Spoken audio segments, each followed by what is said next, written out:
sensibiliser et échanger avec les organisations de la société civile et des journalistes sur le processus de réhabilitation des aires protégées du Togo et de les amener à se mobiliser pour pouvoir participer de manière plus efficace et active au renforcement et à la bonne gouvernance du système national d'aires protégées du Togo. Tels sont les objectifs poursuivis par le ministère de l'Environnement et des Ressources forestières à travers un atelier de formation qu'il a organisé du 8 au 11 janvier 2019 à Sokodé.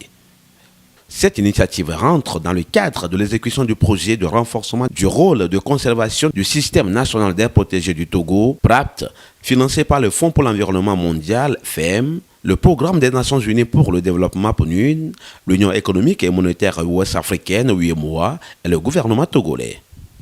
Il n'est plus un secret à personne, nos aires protégées sont fortement anthropisées, les populations riveraines les ont occupées pour y faire de l'agriculture, du pâturage, surtout du pâturage, et de l'exploitation du bois de chauffe et de la carbonisation. Aujourd'hui, malgré les efforts du gouvernement, la pression continue d'être exercée sur ces parcs.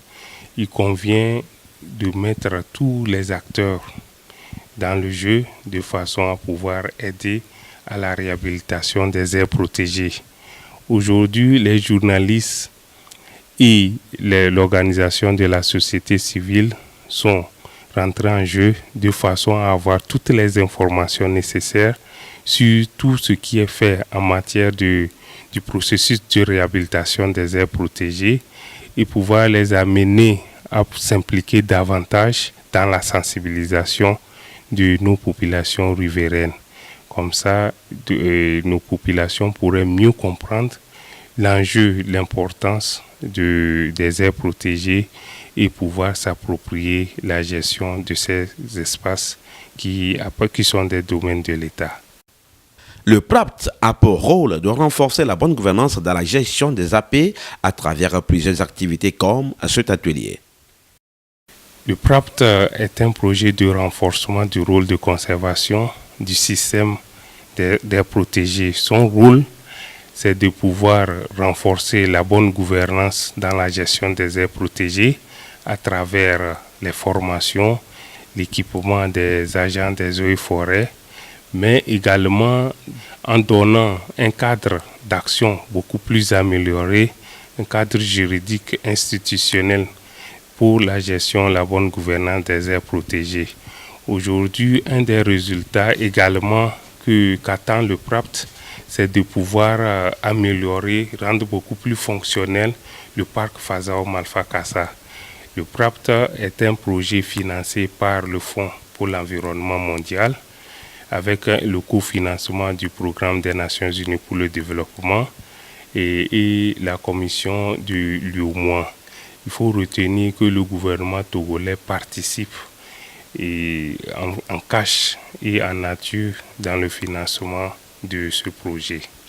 Le Togo, entre 1939 et 1958, a créé 83 aires protégées et le projet PRAPT vise un certain nombre parmi elles afin de pouvoir les rendre plus fonctionnelles.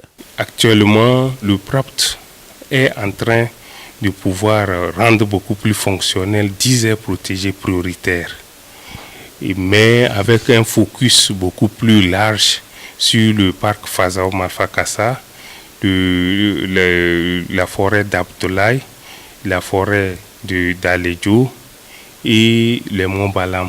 Nous avons beaucoup plus travaillé sur ces aires protégées, mais en ayant en esprit les autres aires protégées sur lesquelles interviennent d'autres projets de conservation des ressources naturelles, notamment le PIGCT qui a déjà travaillé sur certaines aires protégées, mais également en comptant beaucoup plus sur le projet d'appui à la lutte contre les changements climatiques qui est en train d'être mis en œuvre actuellement. Des modules ont été développés par des personnes ressources issues du ministère de l'Environnement et des Ressources forestières, suivis des débats très enrichissants et assortis de recommandations. Cette initiative a été saluée par les participants.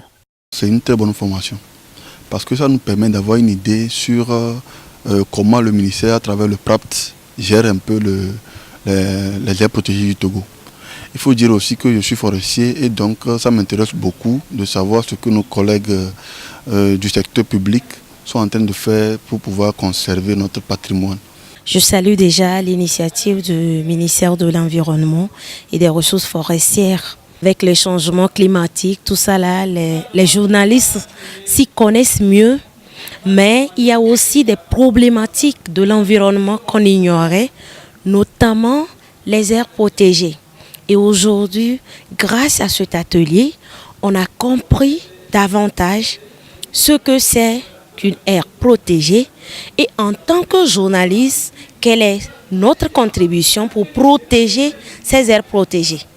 À l'issue de cette rencontre, les organisateurs attendent un accompagnement continu de la part des acteurs de la société civile et des professionnels des médias. Les participants promettent être actifs sur le terrain en conscientisant les parties prenantes.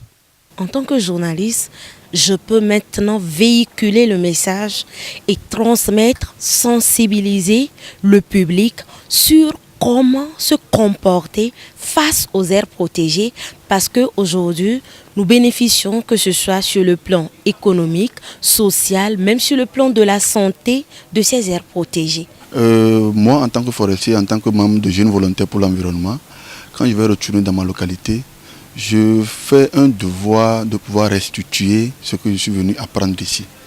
Il faut dire que tous les citoyens togolais doivent avoir une petite notion sur comment protéger les espèces, comment sauvegarder nos aires protégées et pourquoi cela. Parce que généralement, ce que les gens ne comprennent pas, le bien fondé de la sauvegarde de nos aires protégées. Ils se disent qu'ils n'ont rien en retour, ils ne comprennent pas trop pourquoi on privilégie les animaux par rapport à l'homme. Donc c'est à nous de pouvoir restituer, leur expliquer le bien fondé de la cohabitation entre la faune, la flore et nous les humains.